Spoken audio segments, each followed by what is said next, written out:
All right, I'm Chris Avena with the American Outdoor News Podcast. I'm here with my friend Scot McClure from the Outdoor Tomorrow Foundation.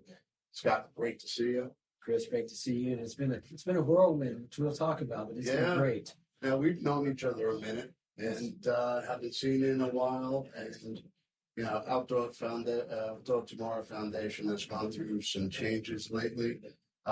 First, let's start with the background. Outdoor Tomorrow Foundation. What is your mission? The mission for the Outdoors Tomorrow Foundation is all about outdoor education and wildlife conservation. And the way that we approach wildlife conservation is through an education program that is in the public schools. So we have an outdoor adventures curriculum, kindergarten through 12th grade. This program is taught in over 50 states and Canada. We have over 2,000 schools that are teaching conservation, hunting, fishing, archery, all the outdoor skills as a PE class. So anywhere from kindergarten through the 12th grade across the country, they're learning about these concepts.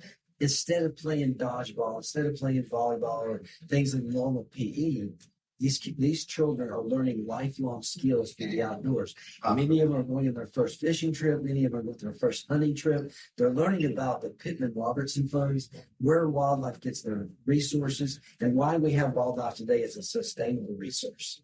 So basically, they're going to a regular gym class and not playing the normal things that they would be doing. Well, they are, but this is an add-on to the class where they're learning how to start a fire, they're learning how to go fishing, learning life skills outside of the classroom. Absolutely. It's amazing today. Through our research, 50% of the students today have never touched a rod in their life. Yet once they learn how to cast a line and tie a knot, we hear the stories across the country. These students are going on their own. And a lot of our teachers call it a 2-for-1 program. Once the child gets engaged and they're excited, parent wants to know more too, because they want to share that time with their child. Sure. So now we're not just hitting kids, but we're changing parents as well. So how did you start this? What actually got you to the point where you said, I got to do something? And my whole career has always been about involving children and changing their lives and impacting their lives. And I was introduced to this Outdoor Adventures class back in 2000. I was the first high school to teach the course. And we saw the impact that we were making with those children. And after a while, we kind of figured how it worked. And in 2009, we did a DBA, Outdoors Tomorrow Foundation. We started growing. I had a school of all places call me in Westbrook High School, and they said, we want this program. And I thought they were in Texas, because that's where we're based. And it was in Maine. Where's Maine? And we realized it worked beyond Texas.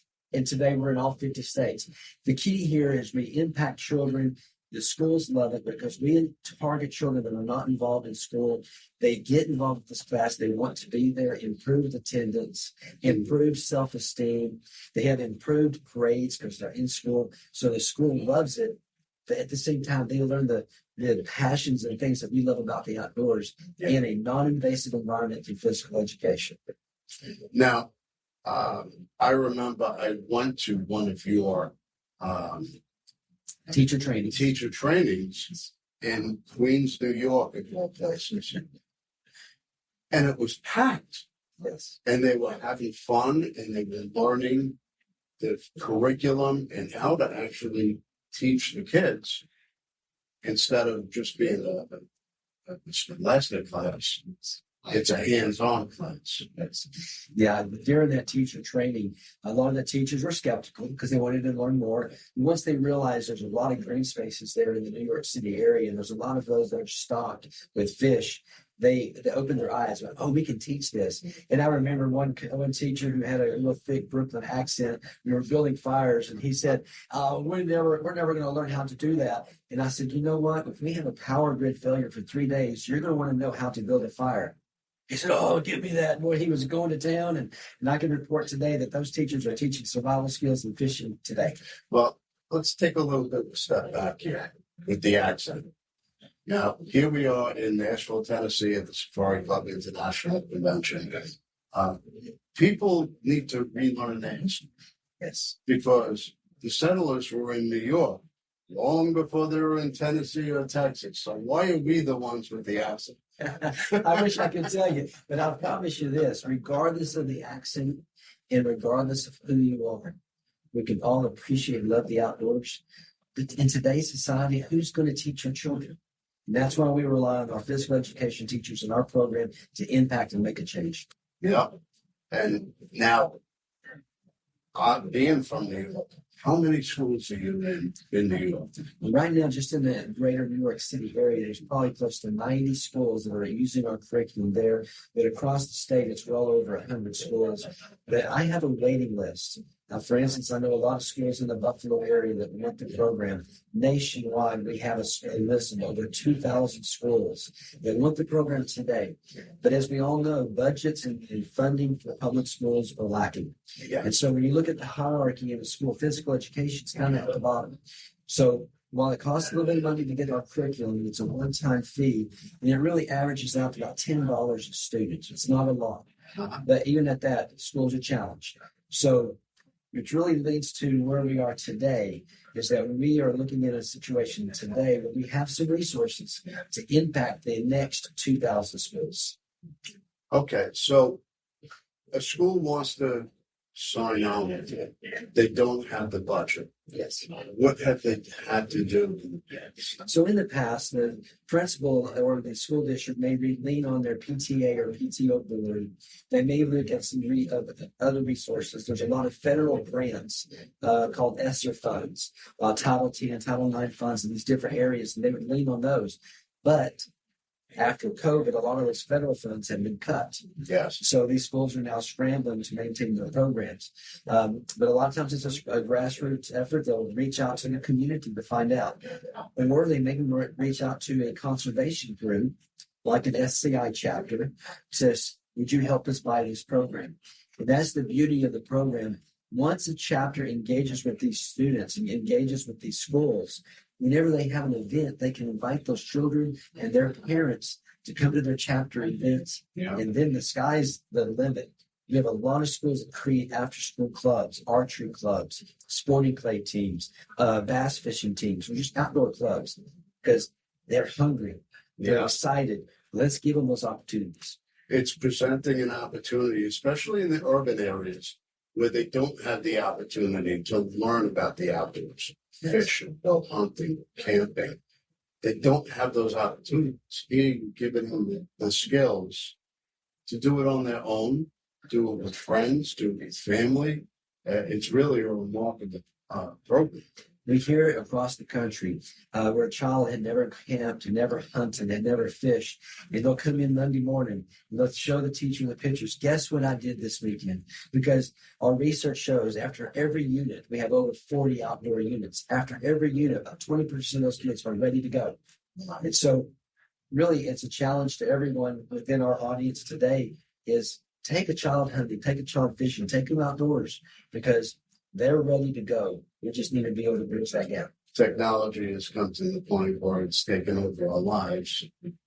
We need to get them off the computer, off the cell phones, back to nature, take a hike, go fishing.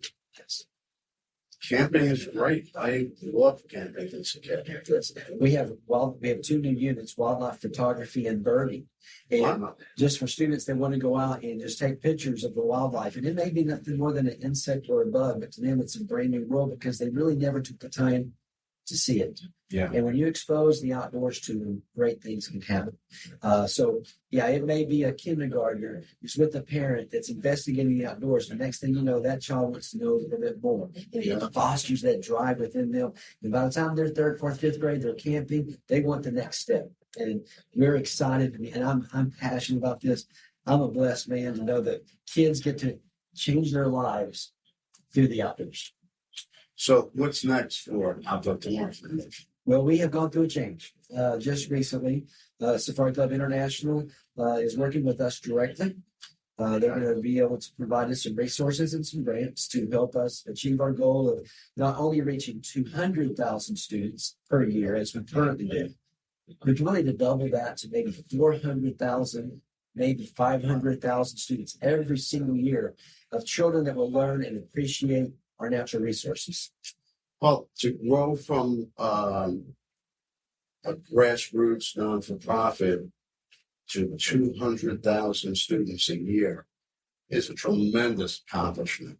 But now, with the help of Safari Club International and other resources that may come into play, this really describes the limit what this organization can do. Yeah, between SCI, SCIF, at this point, because it's so new, it's all started in December, this transition and just working together. I'm still learning all the ins and outs of how that's going to work. But if we do another podcast in a couple of years, we're going to look back at this one and go, we were talking about 200,000. Look where we are today. And I can't wait to be a part of that. And could very easily be 1 million students. It could very easily be 1 million, and it could be in Europe and other countries as well. That's interesting. All right. Well, appreciate you taking the time to speak to us today. Thank you, Chris. If you have not looked up their website by now, the website is otf.org. Yeah, it's gootf.com. So it's GOOT as in Tom, F as in Frank.com. GoOTF.com. Learn all about us. Share our information with schools. We need to find the decision maker at each school. Once they hear about us, we're up and running.